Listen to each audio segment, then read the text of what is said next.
All right, because I rant enough about JRPGs on Twitter, I figured it's a long time coming to finally do this.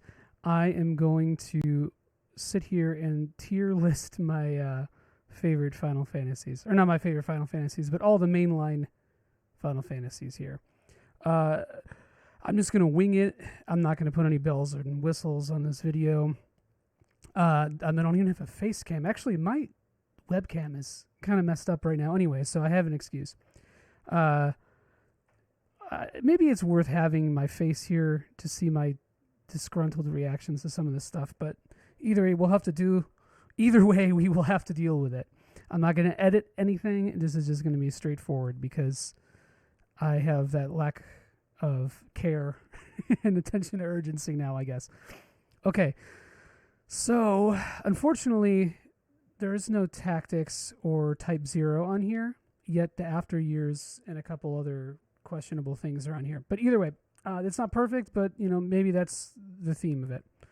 So I organized this tier list here by, I can't really say A, B, C, D, but you could pretend this is S, you could pretend this is A, you can pretend this is B, C, D, so on. I just want to get a quick aside out of the way though first. In my scale, my rating scale, I think anything above a 5 is better than average. So let's say 5 is the average. I'm going to give some spoilers, and you can probably see just by how this is right now. No Final Fantasy, or at least mainline Final Fantasies, really are lower than this score. So I think on average, every mainline Final Fantasy is a better than average game, roughly. We'll get into that. So I think the easiest way to do this, let's start with my favorite, and it is FF6, obviously, because that's going up here. I always struggle with saying I don't give any game a 10, but I think FF6 is definitely a 9 or above, I guess. Man, it's, I've done the whole song and dance about why I think this is the best game ever. Not the best game ever, it's not. Why it's the best Final Fantasy ever, but I think it checks a list of everything to me. And the main scenario is intriguing enough and has extremely interesting characters, each of which is very unique and varied. There's a lot of limitations on the characterization in this game and some of the pacing in the second section of it, but I think we can sort of forgive that in a way. Not that it isn't a shortcoming of the game, but there's so much about it that is good that's okay. I think the main scenario pacing is fantastic. You get a lot of asides to just go and dink around in the world. You have a lot of customization options. I think the Esper system is really cool. The way that you level up your stats and kind of have control over your stats in a little bit more open way. It's not, you can min-max it, but just going through the game without even knowing or messing with how Esper stats and level up really affect you, I think it's great. My only real complaint and aside about that is that the game ends up being too easy. Even the optional content in the GBA and onward versions, man, it's just not that great. And you can tell that the battle system, it was just, they were fine with it being busted. And I don't necessarily think that's a bad thing, but I wish it had a little bit more of FF5's challenge. I wish it didn't hold your hand nearly as much. There's just very clear things that are much better than others. But even still, it does a really interesting job of mixing the job system of FF5 with the stratified character roles of 4, while also giving you freedom and so on. I also think this game has some of the highest story beats in the entire franchise. That's probably biased, sure, but I think for its time, in its zeitgeist, and in its place in Final Fantasy and RPG history, I think it's just an exceptional leap in almost every single way. Other negatives about it that I can really think of off the top of my head, some I guess the random encounters, I think as a whole, I've definitely started to sour a little bit more toward them as time has gone on. But I don't think they're too bad in this.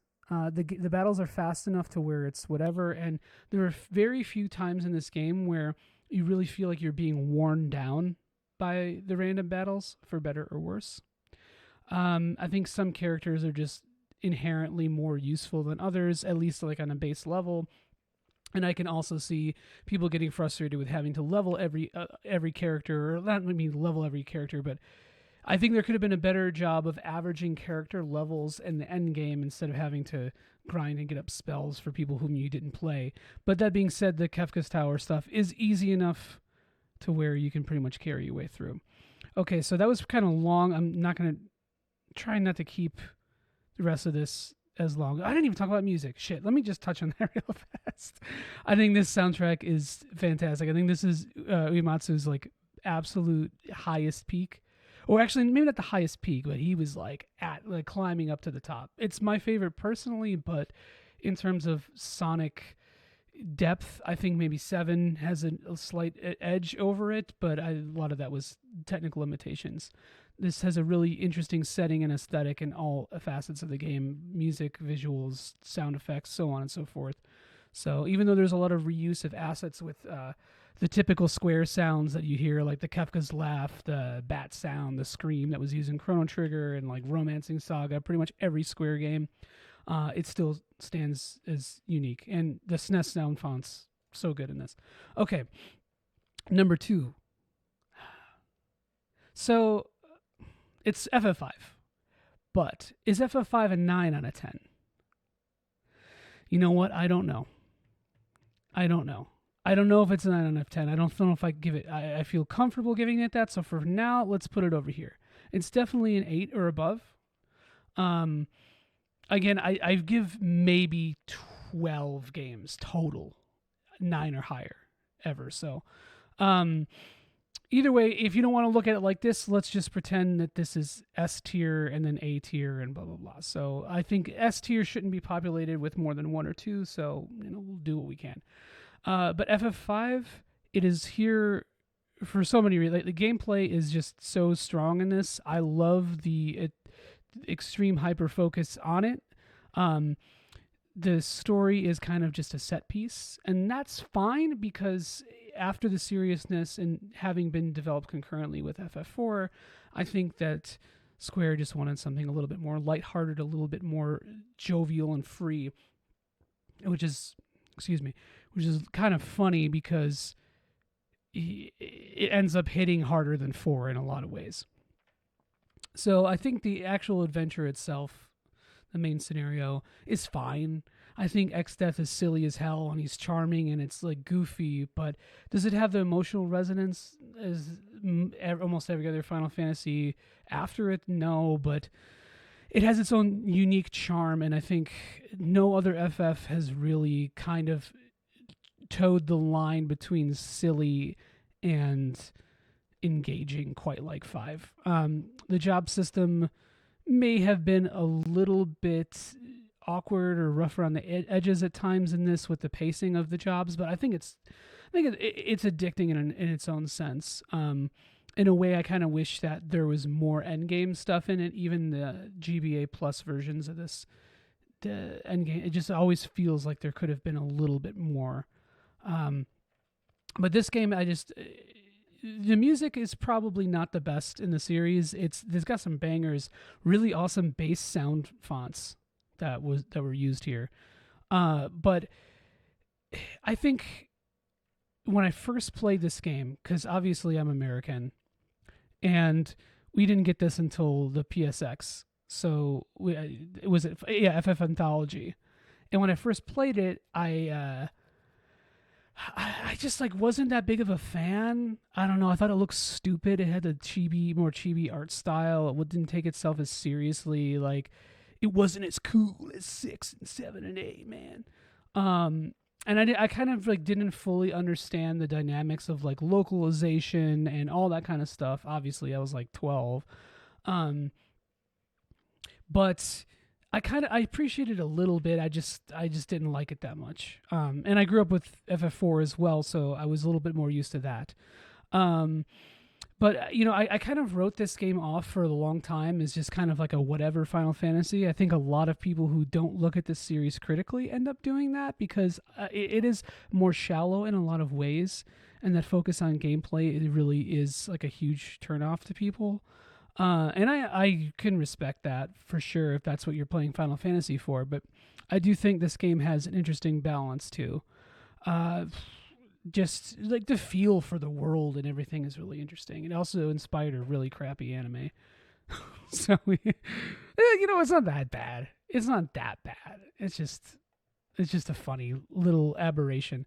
But yeah, it wasn't until after I played Bravely Default that I really started to appreciate this game and its legacy and its just, I guess, just finely crafted detail. So FF5, definitely here.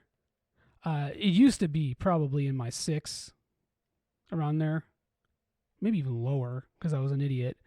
But I have seen the light. So obviously 7. I kind of like how this looks together. I don't really think there's much to be said about 7 that hasn't been said by 8 million people, and same with FF6 really, but the soundtrack is amazing. Like I said, the sonic depth to it is just huge.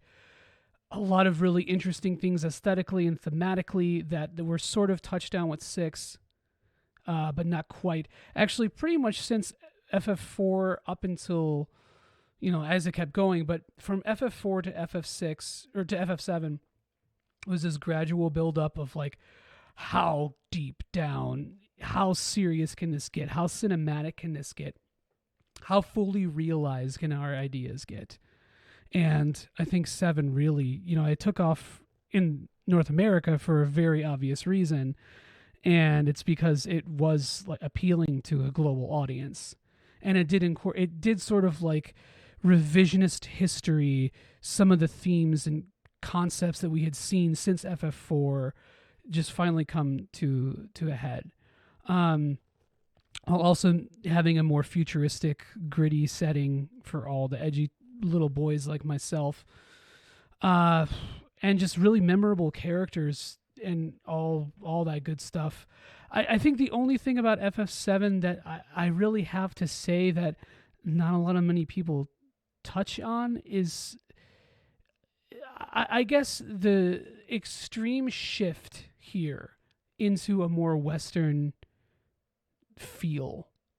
And at the same time, it took the kind of wacky anime concepts that were really starting to like proliferate around Japan into this like more focused thing. Because if you look at the story, it's like you're now starting to get to the point where Final Fantasy and is really just smashing the anime in there.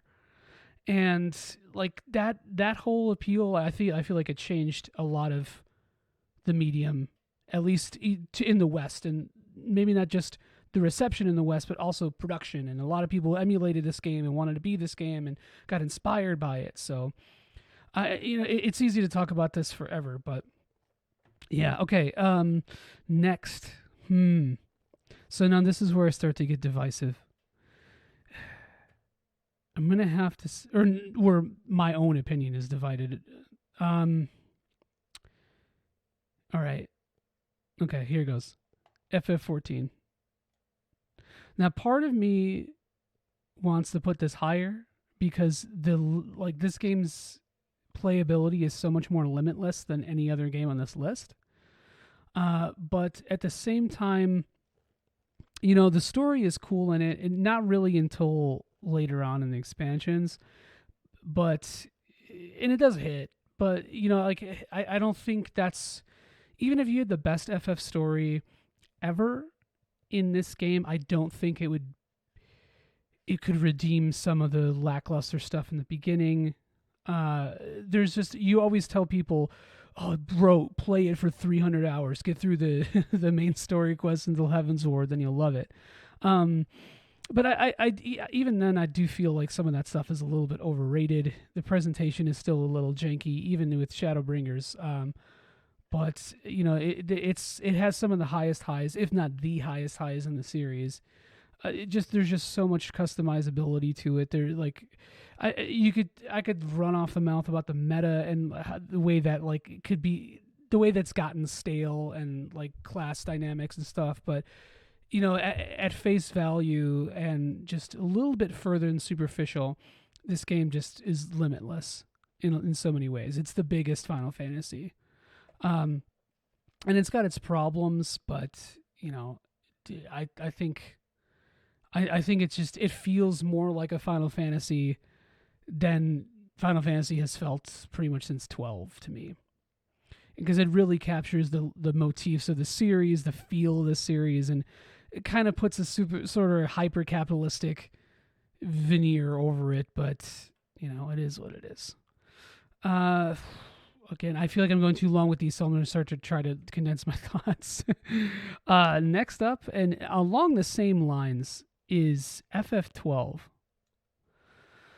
Okay, so FF12, I don't know if it's quite... Yeah, it's an 8. It's definitely an 8. So FF12 is, like I was saying, it captures that feel of Final Fantasy even more so than I think most things did for a long time. And a lot of people criticize it because of the gamut system and the automated combat, but I think what a lot of people forget to realize is that by this point, ATB obviously had been phased out, and the turn-based system was starting to show its age in a way where they still wanted to keep a feel for it, but sort of maybe quicken up the process. On a casual level, a lot of players, or most players, I would say, kind of just spam fight to win and heal when needed, use magic when you see an ice monster and you cast fire on it, or if there's a flan, you don't want to use melee attacks, like just obvious mechanics like that. The idea of strategy wasn't as, I think, all encompassing, except maybe in 5, a little bit in 5. And I think 12 really wanted to cut down the fat and trim the fat and be like, okay, well, now we can automate the fight command for you, and you can watch the battle and take actions as you see fit. And I think that maybe some of the battle system is a little awkward. It feels a little pseudo MMO, especially coming after 11. But I do feel like there's a lot of strategy. I think one of the only complaints I really have is that most of this game's fun to me is in the side content. I think the story is good. I think it gets a lot of hate for no reason. It is very Star Wars, but I mean, so is 6. Shit, so is 7 in a lot of ways. With the Returners versus the Avalanche, and they're just expanding on concepts, of rebels versus empires. It's been a thing since 2, pretty much. But I think with 12, it does get a little milquetoast at times. The lore is amazing because you have the virtue of it being Ivalice, but at the same time, I think there could have been more oomph in the characters toward the end, because they all start out super strong. I think Ash is a fantastic character, one of my favorite leads. If she's not quite a lead, but she kind of is, in the same way like maybe Celeste is.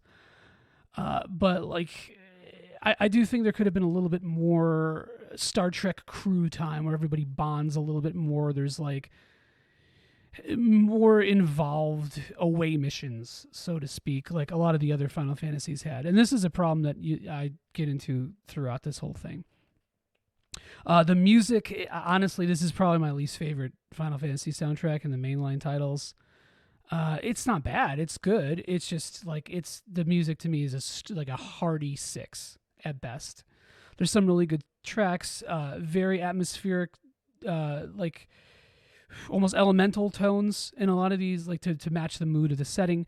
But as a whole, like the melodies are just kind of there, like it doesn't have that strong melodic power that Final Fantasy does, like the tonal depth that a lot of Uematsu stuff did before this. So, I do love the villain in this. I love how he's more subtle, but this game really shines for its side content. You'll see, I think there's like a pretty big theme here in this 8 out of 10 list of games that are very open, that I love. So Yeah. All right. I could talk about 12 forever too. I could talk about every one of these games forever. Next is going to be 2. No, you know what? That goes up here. No, I'm just joking. I just had me a goof. No one expects the goof. So this, I think, is next is 8, honestly. All right. Hear me out. This game is both absurd and extremely poignant and powerful and frustrating. It is so many things. This is, I think, when Final Fantasy... you could argue that it happened with 2, but I think that this is when Final Fantasy really started to, like, become experimental in a way that was maybe not always positive. But, I have to give this game... This game has serious balls. In a lot of ways, it's safe. It took, like, the Titanic hype... it's advertised as, even though it's really quite not, but it's advertised as this like action movie love story, right? And yeah, it is sort of, but that's a really safe, marketable thing. I mean, look at this logo. It's like that's a guy and a girl. That looks like a good RPG to put myself into. Blah blah blah. But the structure of it is so weird. It's got that kind of like shonen, almost mecha anime pacing. Okay. A lot of people on Twitter use this term without knowing what it means, even though it's like an ironic or facetious term. But I think FF8 is Kino, because holy shit, it straddles the line between like Evangelion, Tarkovsky, Stanley Kubrick, B movies, Hollywood romance, a lot of Japanese cinema in the 80s and 90s. Even stuff like Wong Kar-wai is kind of evident in this.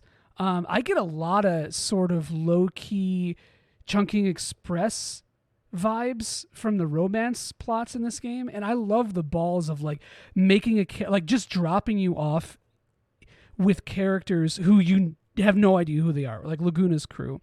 And then as a kid, I thought Laguna was as badass as he's presented. He's like sleek and he looks like an action movie star, but he's just a dumbass. Like, he's an idiot. He's a complete moron. He's like almost completely incompetent at everything he does, and you still like him. At least I do. I'm sure some people don't, but like, he's a likable character. Like, he's just so endearing in his own dumbass way, and he stumbles into things that he should never have stumbled into. And that's kind of FF8 to me. It like the whole random subplot with like the evil thing that lives in the Seed's basement. It's so out there and balls to the wall that like part of it is probably it was rushed. It was probably crunched. I'm sure there was a lot of bristling at other people's ideas. Sometimes I feel like the teams like didn't have that much interaction with each other. The art style was like in a completely different like sphere as the gameplay. The junction system can be esoteric. Not the junction system, the draw system. The junction system is fine. It's just presented strangely. This, I've always said this as a joke, but this is FF8 is the mini game and Tetra or Triple Triad is the real game. So there's a lot to say. I think 8 is such a weird game to talk about because it sucks, but it's amazing at the same time. And like the openness, almost like saga level scaling of the characters in the world, like as you level up, the characters or the enemies level up with you. And in the beginning of the game, you smoke it, but toward the end of the game, it catches up until the very end. And if you're not ready and you don't have the right junctions and draws, then you can get screwed. If you haven't been playing Triple Triad, you can get screwed. And the battle system really isn't anything special. It didn't really do that much from 7. A lot, like I think like 80% of this game, 80% of the abilities or skills or whatever in this game are pretty useless. Or just eclipsed by junctioning the best magic to a stat and spamming that stat. Or just spamming fight with Squall or Zell. But it still does leave you open. You can make Selphie a warrior. You can make Zell a mage. You can make Irvine useless because he is useless if you wanted. Just a weird ass. I think my only real complaints is some of the pacing of the story just doesn't. It's just jarring and weird, and not in like a Kino sense, just in a disjointed sense. I think again the sort of like you get party members in a strange way. Your selection is either extremely limited or way too open for no reason. A lot of characters you don't even have for more than 20% of the game. Just stuff like that. Just weird encounter difficulty. Esoteric things like the triple triad queen and the side quests and all that kind of stuff. I don't think it works as well as it should, more often than it should, but it's a weird little game to appreciate, and I think you have to be open to it. If you go into this game expecting something more rigid and like shallow, it's both shallow and deep as hell at the same time. Actually, just like an extremely disparate title. All right, I keep saying I'm gonna make these shorter, but it's not happening. I'm trying my best. All right, after 8 is 11. Now, I only played the first 2 expansions of 11, and I had a garbage sub-job. I did Red Mage Dragoon, which is like mostly for soloing. It has its uses, again, I'm speaking from a super old meta in this game. This is just it was very grindy. I didn't really care that much about the story. I heard it gets better as it goes on. I think the job system is insanely deep in this. I just wish the combat was more fun.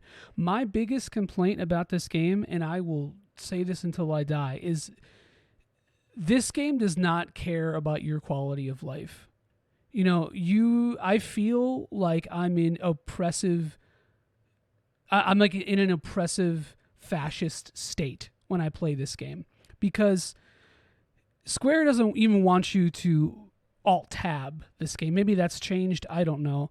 But you couldn't Alt-Tab this game. You had to play it locked in a window, and you couldn't Alt-Tab. And like the philosophy was that so you don't Google quests and get them done more efficiently, which is like literally fuck my ass. Like, no, that's not going to happen. Just stupid. Like I don't like that at all. I really think that like that's a waste of time. Okay, maybe not the alt-tabbing thing. I see the philosophy behind, but there's so many things that waste time. It takes forever to move around. Just like everything is kind of done through menus. Hotkeys they work strangely, similarly to Diablo 2 almost. You can't. It's not like WoW's UI where you can easily click around and do all this kind of stuff. It's like it really takes a long time to get acquainted with the UI. Whereas FF14 has simple mechanics on a surface that take forever to learn, and execute properly. I think 11 has really simple mechanics with an extremely convoluted UI. And there's a lot of capitalist bullshit that happened with this game that we somehow give Square Enix a pass for that we never talk about. And this is like this is pretty much not long after The Spirits Within came out, and they really started to make bad corporate decisions. And this game did a lot for the community, and it did a lot for building love for Final Fantasy and the brand and so on, but it also really strayed deeply into scary razor coral reefs of capitalism. So I don't know. I would love to revisit this game at some point, but like MMOs during this time, I feel like experiencing it in its zeitgeist was probably the ideal way, and it's difficult to go back now. Like, that time is beyond me. It's gone, and for better or worse. Okay, what's after this? After a lot, you know what? 4. I want to say this, maybe. These are pretty much equal. 11 obviously has way more depth and way more options and gameplay, but I like how these look back to back like this more, so I'm going to leave it like this. Between these two, it's difficult for me to say right now. But FF4, I love it. I think the DS/Steam version is the best way gameplay wise. Kind of looks like shit. Not gonna lie. Don't like the 3D models. Don't like a lot of what the music was changed to. Even though I think mostly it was for the better, but it did keep the style pretty much the same. It was very authentic. It's difficult to say which version of this really fully, but again, I'm just going to go with the DS and PC version because that's the one that I think has the best gameplay. PSP version looks the best.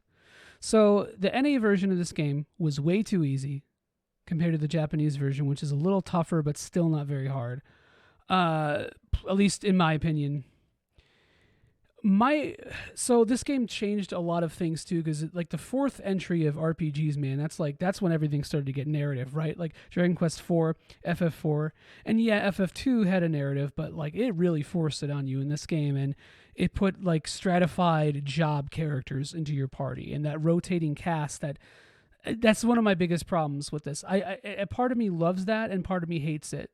That like yeah, you have Cecil pretty much the whole game, but you know. Your party just rotates so much. It's difficult. I don't really like a lot of the side characters in this. I think a lot of the themes are a little bit too vanilla. I do really like Cecil and Kane's dynamic a lot. I think that's everyone thinks that's cool. I can do without the love triangle BS, but I do think it's done really well. I love the Saturday morning cartoon twist of the Lunarians and everything is on the moon. I think this is when Final Fantasy really started to go out there. And you can see that from the first game, but it really just transcended with this. Okay. I'm trying to keep this shorter now. But FF4, play the super bosses in the DS version because it's very rewarding. The augment system really makes a lot of the more generic JRPG spam fight to win stuff more interesting. Okay, after 4, okay, I'm a little confused as to what I want to do here. I'm just gonna take a shot. I'm gonna give this to 9. Okay. All right. So let's go back real fast to 8.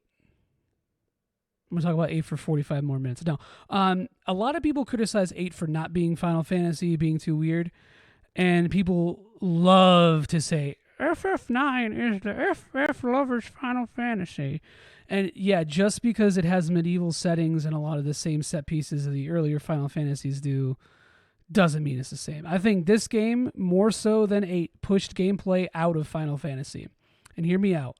Yes, it was more traditional in the sense that like you learned abilities through pseudo materia and espers. And it was more like you have there's still obviously a world map and it's explorable. But this game, to me, is more linear than 8. It has a more stratified battle system than 8. It is so full of awful mini games that like this. Oh god, 8 didn't have that many great mini games either. 7s were very, very I guess just supplementary. Like they really weren't that important. You didn't have to like, apart from the snowboarding, which does feel kind of shitty, and the bike mini game and all that kind of stuff. But 9 just feels so intrusive, like the stupid little stealth sections, the part in the beginning of the game where you have to like respond to the directional commands, and they're just like weirdly, there's like an input lag. I hate the ATEs, dude. I hate it. It's one of my least favorite things ever because I'm a completionist, and this game is my white whale. I have 100%ed every other Final Fantasy achievements or trophies, depending on what platform it's on, except this one. And I don't think 11 has any either. But even 1 and 2 have mobile achievements and shit. And 9 is the one that I will never get because I will never jump rope. And there's just so many little dumb mini games like that have no payoff. Chocobo Hot and Cold is okay, but it's all right. I really feel like people just like give this game a pass for so much. The music, to me, this is probably it's one of my least favorite Final Fantasy soundtracks. Again, it's really good still. You have fucking awesome mood pieces like Burmecia. Such a good track. One of my favorite Final Fantasy tracks ever. The typical like Roses of May, You Are Not Alone. The battle theme rules. Necron's theme is sick. Hooja's theme is sick. There's a lot of good songs, but like there's just too much medieval milk toast in this too. And I like the backgrounds. I hate the character models. I think they look weird. They look jagged. I have this giant Easter chick stuffed animal here. It's like, I don't know, 2.5 feet tall. I bought it like on a whim for Easter like 2 years ago to troll my girlfriend and my dogs. And it kind of looks like every character model in FF9. They look stubby. They look weird. I don't know. I'm not one of those people who judges things based on like how childish or whatever they look. But something about this art style has never appealed to me in any way. And it's a shame because this game has the best FMVs of the 3 PlayStation era Final Fantasies. I don't think the cinematic touch is as quite prominent in this game as it is in 8, but I do like the story as a whole more than 8 probably. I think once it gets going, it really gets going, and I think there's a lot of super touching moments. Vivi is amazing. Zidane is a toxic piece of shit, but he's still kind of likable. There's a lot of humor here that it is hilarious. Somewhat problematic, but still funny.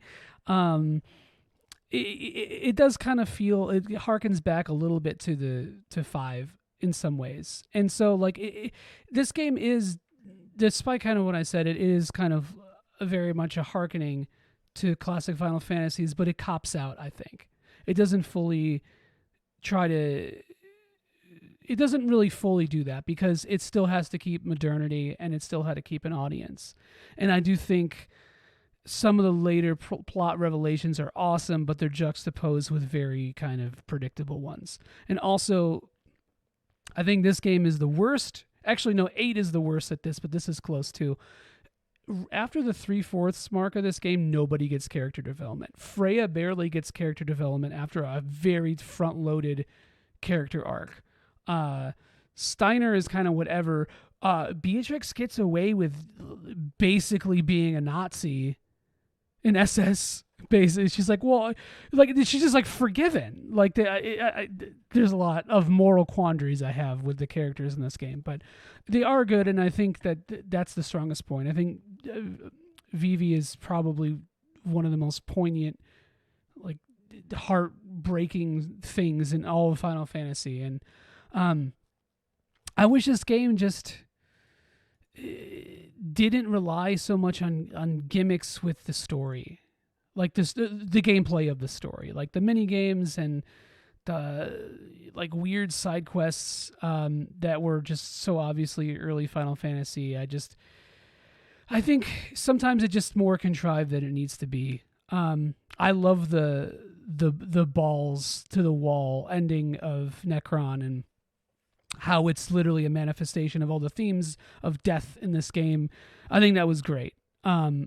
I mean, because you know in your heart, Cooch is the real villain plot wise, but Necron is like, I in a way it is kind of an M. Night Shyamalan plot twist that didn't necessarily need to be there, but I do appreciate them leaning back a little bit and grabbing some of 8's hair and being like, yeah, we're gonna put that shit in here too because we still want to go nuts. Okay, after 9 is 10. Ooh, that's not that one. Okay. This is another, these 2 games right here I get shit for. I love them. I do. I just think that they have so many flaws that I can't see past as well as other people. So I was complaining about the mini games in 9. I think 10 is when it hit critical mass and it became awful. I don't have fun playing any mini game in this game. Tetramaster sucks compared to Triple Triad, but it's okay. The only thing that I kind of liked in this was the monster, like even the monster hunting was something that a lot of people complain about. And it's not like great, but I kind of like that completionist. It makes you like really keep an eye out for everything. This is really also when Final Fantasy forced linearity in a very obvious way. Because I mean, pretty much every Final Fantasy up until this point was linear. Excuse me, but they hit it in a way that felt organic. You're on a roller coaster the whole time. And that's fine because I think the story is good enough in a way to warrant that, but I don't think the characters are strong enough. And I think Titus is fine. I won't say Titus. I can't. I'm a boomer. It's not going to happen. I think he's fine, but I think he's too Gary Stu. He's just too fucking good at everything he does. He's too competent. He shouldn't be that competent. He's a dumbass, but he's super competent. And it just like, it feels like he gets away with things because of plot. I love the fish out of water approach to the story and how you're constantly seeing things from his point of view only. And in a way, the linearity really makes Spira seem more mysterious because you never get to try to figure it out on your own. But at the same time, I think Spira is one of the coolest worlds in Final Fantasy, and we were kind of shamed that we never got like a traditional world map kind of thing, because I think it would have been awesome for this game.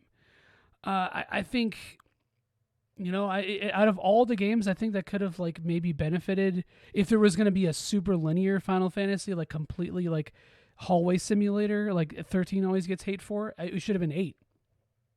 That game's story to me is more befitting of that. But anyway, the biggest thing I have with this is like I don't have fun playing it a lot of the time. I have fun going through the critical path. It's cool. It's cool to see the character arcs and all that kind of stuff. But by the time you get to the end game and you have to do chocobo racing if you want the ultimate weapons, and it's all so much of this game is gated behind BS. That's not fun. Like, I guess it's the same of 8 in a lot of ways. I just ended up liking 8's side quests and side content more. As a whole, I think Blitzball is the biggest fumble of a really awesome. It could have been like a really awesome like NFL Blitz NHL Hits minigame, but it's like this weird turn-based thing that just super convoluted and confusing, and just weird. Like the controls are Chocobo racing controls like give me an aneurysm. They're like pseudo 3D. It's like 4-directional 3D. And that like the butterfly thing is awful. I'm blind as hell. I struggle with seeing it. But I love the soundtrack. I think Hamazu's stuff is amazing. I think he eclipsed Uematsu in this soundtrack for sure. And there's a lot of really good. Seymour's theme, Otherworld, which I hated at first, but I really appreciate. I think this game has amazing cinematic scenes too. Actually, now that I'm on that subject, it has a really good tone. I think maybe not as cinematic as 8, but it's just like a beautiful world and just very, very inspired in a lot of ways. I don't find a lot of the joy of 10 as I do others. And I think a big part of that is Wakka. I hate Wakka. I get he's supposed to be a foil character, but he's just a racist asshole. And he's just an annoying racist shit, and I hate him. Lulu is fine, but she's just there. I've seen so many people try to explain like how she's this like super strong character and blah blah blah. It's like, no, dude, she's boobs, belts, and sex appeal. I'm sorry, it's just the way it is. Like, she's an incredibly shallow character. Yuna's pretty good. I like Yuna actually. I think she's just kind of. I think a big part of her appeal, though, is like just her demure Final Fantasy female protagonist feel. But she is. I do end up liking her. Riku is pretty good too, but she's just annoying. And it's the same thing with Waka. It's like these are two good characters from a theoretical standpoint, but in practice, I just find them insufferable. And Oron is cool, but also like his edginess, it like doesn't make sense a lot of the times. Like just fucking, so much of this game's story could have been settled by just discussing things among people instead of just like lying and having Nomura-esque twists. So I don't know. I love the twist toward the end of the game. I think it's great, but I think the very final or the end of this game, like the last 8th or 7th of it, I think it's very flat. The ending confrontation feels rushed, and even the ending itself feels rushed, which I never really see people talk about. It doesn't hit super hard. Once you get to the Unalesca stuff, or the Yu Yevon stuff, especially, like it just like it's like it just like all of a sudden there are stakes, and then they're not, and then they're not, and then they are, and then like it just a weird juggling. But, and I have to also say, this is just my opinion. I think ATB is better than this system in here. I'm a huge ATB stan, and that's why these motherfuckers are up here. I know it has its flaws. I acknowledge them, but I preferred it to like the set order of this title, only because summons and stuff are just busted. And this, okay, one last thing. The sphere grid is an illusion. It's an illusion. It's not even in the international version.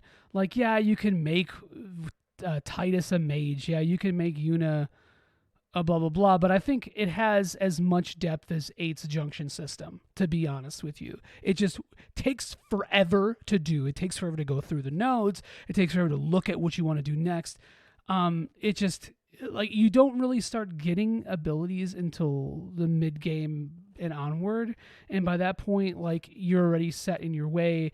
Even if you could reset it, like, what's the point? Like, you found strategies that work at that point, hopefully. And I love the sphere grid, but I also hate it too, because I do feel like it's extremely limited. I don't think it's as free and open and full of potential as so many people seem to think it is. And I've done multiple playthroughs with different. I've made Titus like a blue mage. I made Kamari like a physical attacker. I've made. I tried one where I made Yuna physical too, and that was just stupid. But like, nothing feels as good as Waka and Titus just hitting hard with physical stuff and giving Yuna Lulu's tree also and making her just straight busted. So I don't know. The diversity in this game is not quite what I think it is. Okay, what's next? All right. Here's where I piss off Zoomers. Or actually, no, not Zoomers.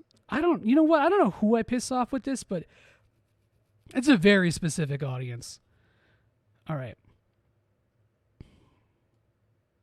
Here we go. Okay, hear me out. Hear me out. Is this game worse than 13? Yes.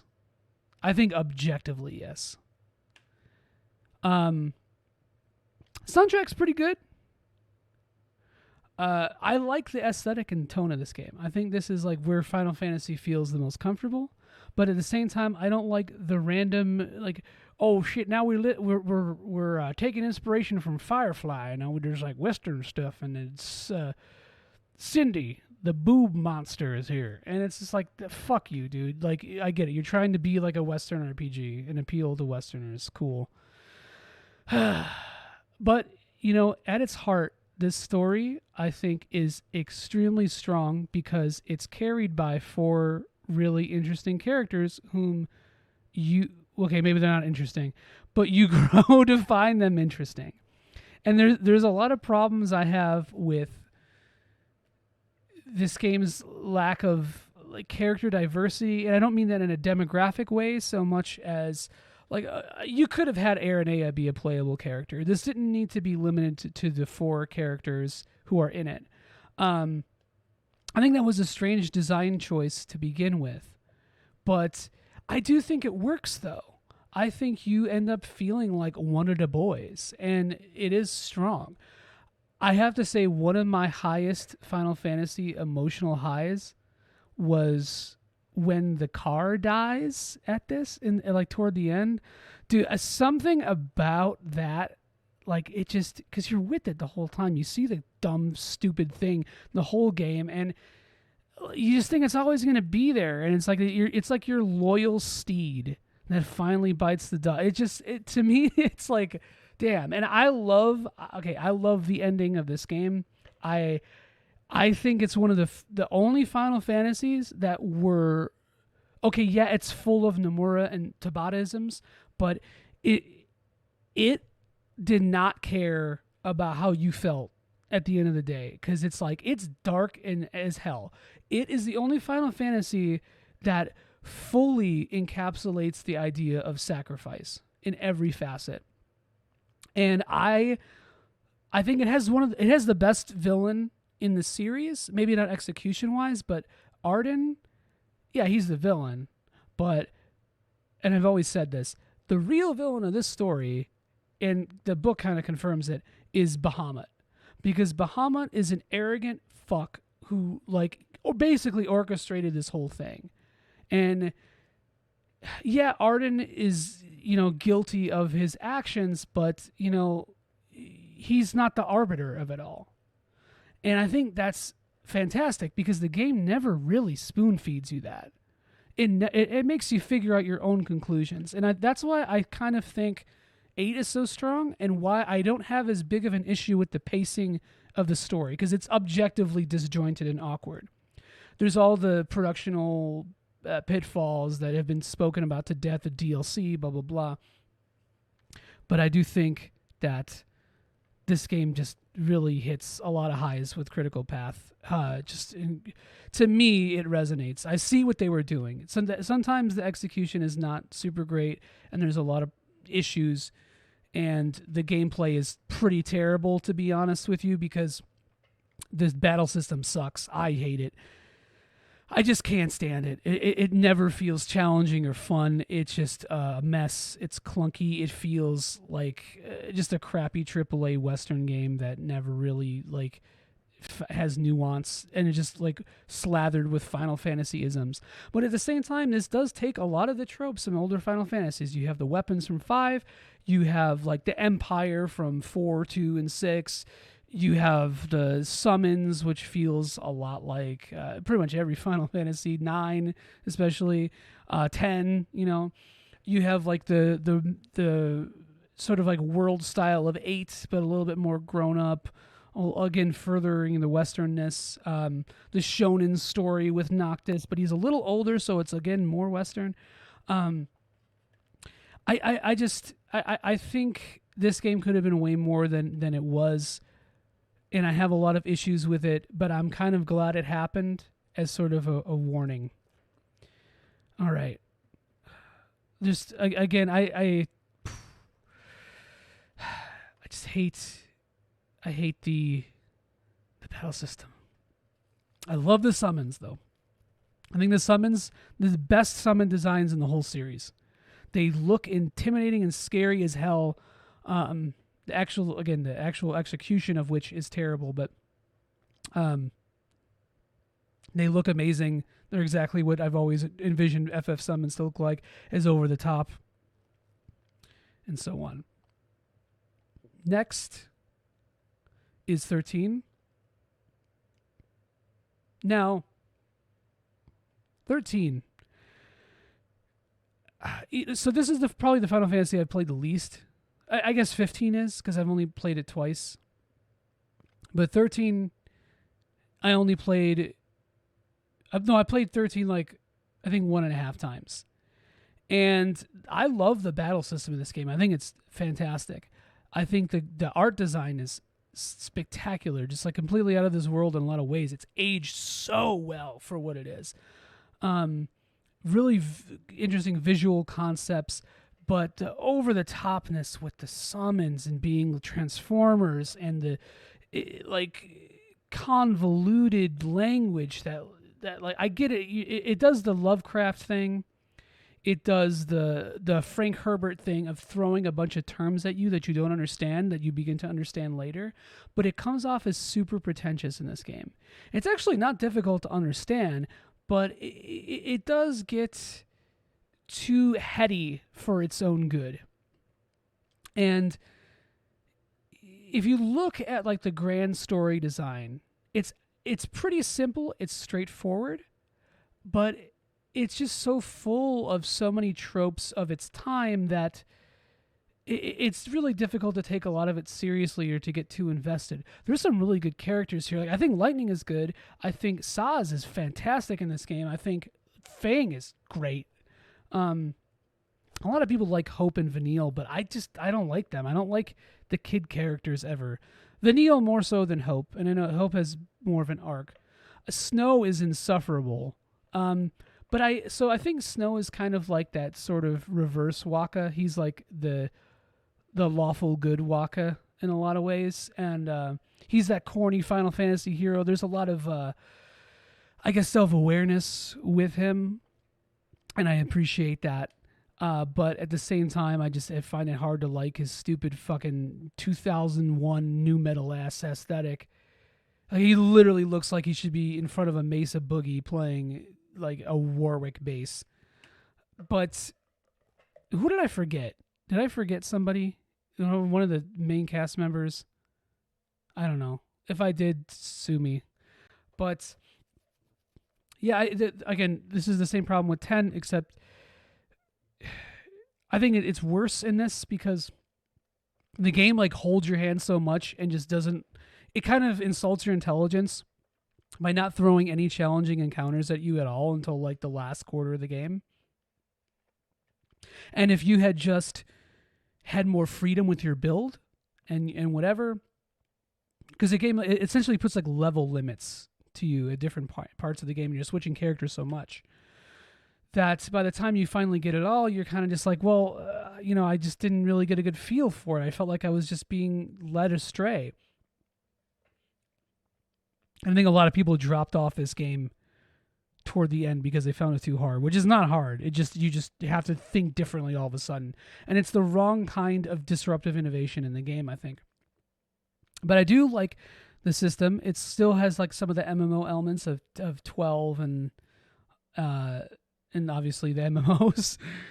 But I didn't really like pretty much only controlling the main character, and that was sort of fixed later on in different ways. And if you as the controlling character, if you die, you get a game over, and that's very Persona.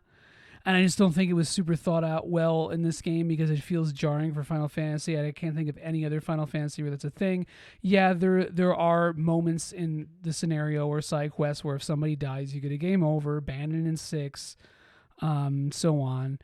But in like some of the missions in 8. But like at the same time, it's just a little limiting in this, especially when there's instant death attacks that could be very RNG dependent.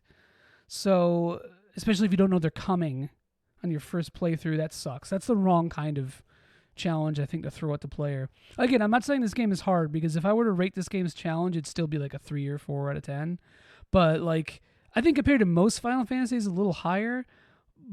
But because there's a lot of depth with the combat that just like gets brushed over, and you have to figure it out on your own. And I kind of appreciate that a little bit, but. My only thing about 13 is that I wish it had been more. I think it's self-contained, but I wish it had been a little bit more self-contained, and they didn't go into this with grand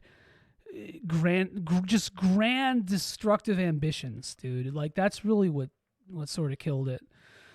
And I think making it into the Fabula Nova Crystallis shit just really obviously hurt it. But I think this game resonates with people really strongly for a reason.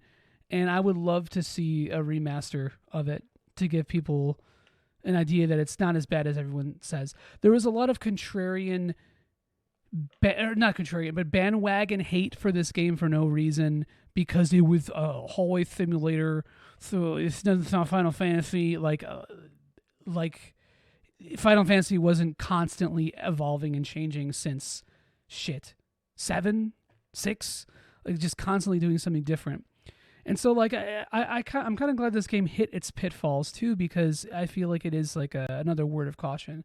Same with 15. I hope these two mistakes aren't. I don't think these are not mistakes of games. I don't think so. 15 maybe a little bit more so than 13, but I don't think they're mistakes. But I think that they're just cautionary tales. You know, this is what happens when you go too far. So. Yeah, I mean, I do need to. I also do need to give this game another shot. Really good soundtrack. Probably my favorite battle theme in the series. Playing by Light rules, man. The villain kind of sucks ass though. Not a fan. After this, so okay. 3 is 3 a 6? No. Is it? Okay, I'm sort of towing the line with this. I don't really know if this is it's a really high 6, I think. But for the sake of people who like to rather use tiers, I'll just leave it here. 3 has a lot of the same problems that 2 does. The weird esoteric sort of leveling system is still implicit in this game. It's just a lot more controlled. So you gain job points, or you get job points, but you also like level up in those jobs by performing actions. So as long as you do a specific action every turn, you can go up in that job level. But the problem is that as you go through that job level, nothing really changes. It's all a numbers game. And just the parameters of your stats change. It's not like FF4 where you learn new magic as you go and level up, or FF7 is when you get further into the game, you get more magic. It is like that with the you buy magic spells in the same way that you do 1 and 2, but it's not implicitly tied to like your character's level. Like you don't get new abilities basically when you level up your job. So that on top of like the innate character level makes things a little bit kind of wacky, and there's not a lot of variety really with the job system. Maybe obviously more so than 1 because you could change things around, and you're not always locked into one thing. But it is kind of hard to just get rolling again. I mean, you pretty much want to have the same roles throughout the whole game, mostly. At least that's how I play. I don't think this game is anywhere near as hard as it gets credit for. This is like, and by the way, I'm talking about the DS version primarily. I'm not a huge fan of this Famicom version. I don't think, I finished it, but I'm not a huge fan of it. It's just like, it's not that much different. I think the DS version does fix a lot of the problems that troubled it. But I do kind of appreciate the simplicity of the Famicom version of this compared to the DS, and it's prettier because it's not ugly 3D. But I would easily take the DS Steam PC version over this any day. The Mognet stuff on release was kind of a mess too. I'm glad that got like fixed in the PC version. So I'm gonna have to give the PC version the W here, or the iPad, which is the one I played primarily. Well, I played on DS, and then I played the iPad when I 100%ed it, which was a mistake. But yeah, I think, there's not a lot of challenge in this game until the very end, and it's a straight numbers game. The final boss is straight numbers. Maybe I think there's probably strategies you could use to, like, you could probably use some jump shenanigans to cheese it. But, I mean, if you don't know what's coming, you're going to get particle beamed, and if you don't have enough HP to deal with the particle beam, then you just literally can't beat it. So one of the few cases I think where there is like a necessity to grind, and it's at this like super long gauntlet. It takes like an hour to get there. If you don't know what's coming, you're probably gonna wipe to it unless you're super over leveled, and then like that like threshold of XP. Like you hit diminishing returns super fast, and like the levels start taking a long time to get. So you think that you're up to snuff, and then you just get walloped. Or you could. Maybe you are. Maybe I just run away from battles or avoid stuff too much in this. But yeah, I think the adventure itself is very charming. Like you got all the little side quests of the original Final Fantasies of just typical RPG and JRPG lore. It's more open. It's very open. It's a lot of fun. I think in a lot of ways it's a more full and complete game than 1. It's way less buggy, but I think a lot of people often don't really quite realize how deeply ingrained the genetics of 2 are into 3's battle system. And I could go into more detail about that whenever, but I'm just going to not. So, that being said, let's do 2. This is my buddy Ryan Vane Z's favorite game ever. I don't know if that's actually true. I don't think it is, but I don't even think it's his favorite Final Fantasy, but this is a meme we've got going on. I don't hate this game. I think it's very much ahead of its time. I think obviously the Saga series has proven that like this formula does kind of work. Just too big for its britches. It was pretentious. It tried to do more tabletop D&D stuff without like fully realizing the implications of how to implicate it or execute it.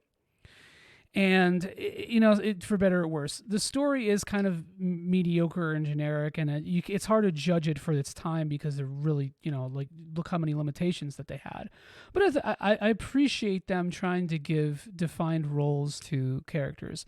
I do kind of wish that the whole thing was more freeform the way the first Final Fantasy was. But that's why you get to build the characters kind of how you want. I will say I have never finished the Famicom version. I don't think. Maybe I did. I don't think I did, but I could have. That was a dark period of my life. That being said, I think the Dawn of Souls version is great, and I think the mobile ports, despite the shitty UI, are the ideal way to play this game, and they're pretty good JRPGs. Like, I mean, I don't think Final Fantasy II really changed the game, but I think it put this thing in people's heads that like, hey, maybe we can do something a little bit more unconventional. And I appreciate that. And I think it's why Final Fantasy is as legacious as it is now, why they've always tried some kind of disruptive innovation. And maybe this wasn't completely disruptive, but compared to, the difference between like 6 and 7 really wasn't that huge in terms of gameplay, and leveling up. It just, or maybe it's looking like this with 15 and 16. It looks like the battle system is pretty much the same, but hopefully much better. So or the 6 smatterings of ATB games that came out in a row. I don't know. I think this game gets more hate than it deserves. I don't think it is terrible. I do think the Famicom version's probably over here, though. Not gonna lie. There's just too much buggy shit. Doesn't work the way it should. The inverse leveling is fucked. So, like, if you level strength, then you lose magic. And if you level magic, then you lose strength. And it's just like, it could screw you with HP and MP. I don't like that. It could really bone your whole playthrough, and then it's hard to gain levels and blah, blah, blah. A lot of forgettable enemies and monsters for the most part, but if you start looking at, like, their influence on other Final Fantasy, you see it's pretty strong. A lot of I think 12 got like proliferated across as influence across what came to follow, because I feel like in a lot of ways the developers took a lot of elements of 2 and just like copy and paste them into other ones because they're like, well, these are the good things about 2 and people want to see that.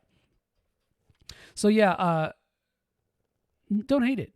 Final Fantasy 1. Okay, so now this is tough because, and I mean to put this here, I was just trying to switch it up. Is Final Fantasy 1 a 7 out of 10 game at the end of the day? Probably not. It's probably higher because think about what it did. Think about the freedom that it opened up and like what it started. It's also a broken game. The original, the Famicom's, the NES version is broken. A lot of broken stats. It's very slow. Things don't work as they intended. Most spells are useless. The random encounter rate is up the ass. I want Al Pacino to rant about random encounters. That's what I want. Yeah, I think so much of it is kind of a chore to play today. But that being said, again, I'm gonna have to give the Dawn of Souls and mobile versions and Wonder Swan. How did I forget about that? Those versions, and even the PSX ones, like, Sans load times, which are terrible, are really good. They make the game a lot more playable, and it's easy to see the roots of the series and like the potential that it has. The Four Fiends, awesome, such a sick theme. Chaos and Garland, that plot twist, so deep and so not deep like profound, but like for the time it was. Just a lot of really good ideas here. Obviously the legacy of it, and so on. Now, is it a better game? Now, if I were to say, like, if I were to rate these games more objectively, this would probably be like over here, and then 9 would be a little bit higher, and then 15 would probably be lower. And part of me likes this game more than 3. Part of me likes this game more than 15. But in terms of emotional significance, I think that these everything 13 onward just is a lot more powerful. I could replay 1 a lot more than I could replay 3, though. I could replay 1 more easily than 13 or 15, maybe even 10. But yeah, same with, I think I could play 2. I think I'd rather play 2 than 15 again. Like 15 did it. 15 to me is more of like I did it once. It was a good experience for the most part. I left its impact on me, and I'm done. But 12 or 1 and 2 just kind of, I can replay more. Okay, so that is all the mainline titles. I'm just gonna give a quick run through with these. Quick, all right. What's the worst one? You know what? That's easy. I said it. I hate this game. Okay, maybe I don't hate it. I hate the mini games. I hate the story. I hate the reuse of assets. I hate the retreading the same ground. I hate how it was a cash grab because Square Enix fucked up and they made a shitty movie and they thought it was going to change the world, and all it did was make, what, the movie itself isn't that terrible. It's just incredibly generic. But it just again, the capitalism hole that was opened around the time that 10 came out, that was stuffed full of tissue paper, of FF11 tissue paper, really just came to a head with 10-2. And I love the combat system in this. I think it's a great continuation of 10. It fixed a lot of the issues I had with 10. Made it more interesting, more dynamic. The job system and the dress spheres is really cool. But I hate the gimmick and the Charlie's Angels vibe. I don't like the music. I'm sorry. I just can't. I really can't get into it. I've tried so hard to get into it. Objectively, some of these compositions are great, and there are songs in here that I enjoy. But as a whole, it just feels like rehashing in the worst way to me. Love Spira, but again, this wasn't a good opportunity to explore more of it. So, not a fan of the characters. Yuna feels very strange here. I don't like the story. I think I've said that. The combat system, though, I'd put that like right here. Shit. Fuck it. Yeah, probably up here, honestly. But, that's where it ends up being in the end. Because this is one of the... usually I can't speak. I've been speaking for too long. I prioritize gameplay and combat over anything else. But for a game like this, it's just hard. Because it's in a place I don't want it to be. In a vacuum, it's not... a Final Fantasy combat system is not great to me. It's about it's Gestalt. So, next thing I would say, Lightning Returns is better than this. Lightning Returns is actually a great combat system too. I actually kind of like some of the story in this game. I don't completely hate it. It's unnecessary, don't get me wrong. But this was an interesting proof of concept for a battle system. Unfortunately, this is my favorite action-based battle system next to 7 Remake. So, I'm getting like internal burps here, or hiccups, basically. Esophageal spasms. So, I love the way that this ends. I think the final boss fight's awesome. I kind of like lightning in this more than I should. It's very cheesy, but I just don't think it should have been made at the same time. I'm glad it was, but whatever. After Years, derivative as hell. Awesome final boss, though. Such a cool concept. That whole thing with the moon and the creator is very FF8, very crazy early Final Fantasy plot twist. I love it. I just don't like how 90% of the game is just reuse of assets. Same issue that I have with 10.2. You know what? I don't really know which one of these I think I like After Years more because it's pixel and looks a little prettier in the eyes. At least I know there's the DS version, but it's just quicker to get through. There's not as much of the game, but they're both symptomatic. This is probably the worst game, but I like After Years more. Just really derivative. It's another completely unnecessary thing. It was just trying to pander to nostalgia and retro, whatever. Fuck you. Speaking of fuck you so much. You know what? Between these two, I don't know. I'm going to have to give 13.2 the nod here, though, because 13.2's battle system, again, it's great. I don't think it necessarily fixed all the problems that 13 had, and I think it added way more new ones. I hated the Pokemon aspect. The story to this game sucks to me. I cannot invest myself in it in any way. I have a special like axe to grind for the fact that Chrono Break concepts were used in this game to unsatisfying degrees, let's just say, to me. Anyway, I think Caius is cool. Good villain. Some good music, some terrible music. It's the same with 10.2. I think 13.2's soundtrack is a little better, though. I think some of the more super bosses and stuff in this were more interesting, too. I there's a lot to say about these two games. I could probably speak more about these than most of the other ones. But I also have only played these once, and I will probably never play them again. I've been thinking about getting the Platinum in 10.2, and I just, the mini games and the fucking missable, I don't care. All right, Revenant Wings. I don't know. This game is okay. Not a fan of it. Really weird. Just another cash grab. Not super great. I don't really have a lot to say about that. I don't actually, you know what, to be honest, I don't really remember a lot of this game. I played it on a train a lot, and I didn't have headphones. And if I don't hear every sound when I'm playing something, it's hard for me to commit it to memory. Unless it's like something like a grind and I could turn the sound off or whatever. For some reason that sticks with me because it's repetitive.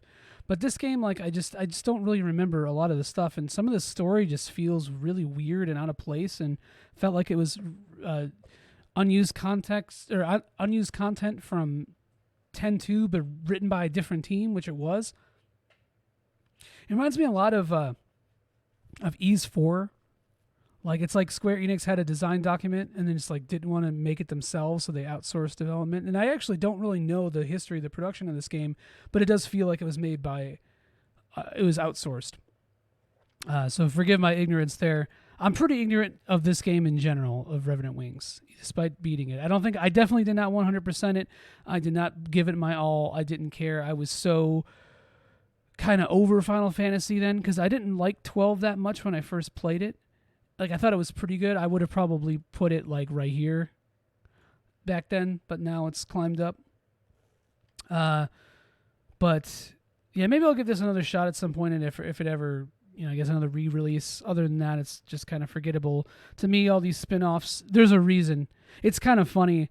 I swear I'm not just uniquely biased against them. I truly tried to give all these a chance, And maybe, I'm sure there's bias there. I'll give it a 10-15% bias. I really did try, though. But at the end of the day, these spin-offs, they don't do much for me. So that's it. Sorry this is way longer than I thought it would be. Yeah, thanks for watching if you even watched through this. One last thing, I would put tactics right here, around 12. I'd put type 0 around here, I think. Maybe after 13 or before 13. Probably after 13. I like type 0 more in a lot of ways, but it definitely doesn't have the attention to detail that even 13 does at times. What else? Oh, 7 Remake. Dude, shit. Yeah, that's not even on here. 7 Remake would be up probably around 12 or maybe around 8. It's difficult to say with that game, though. It's really difficult to say with that game because at some point I would give that like a high 8 in a lot of ways, the 7 Remake. But it's difficult to say until we see the whole context of the remake saga. So, all right, yeah, that's it. That's the end. Thanks. Take care. Bye.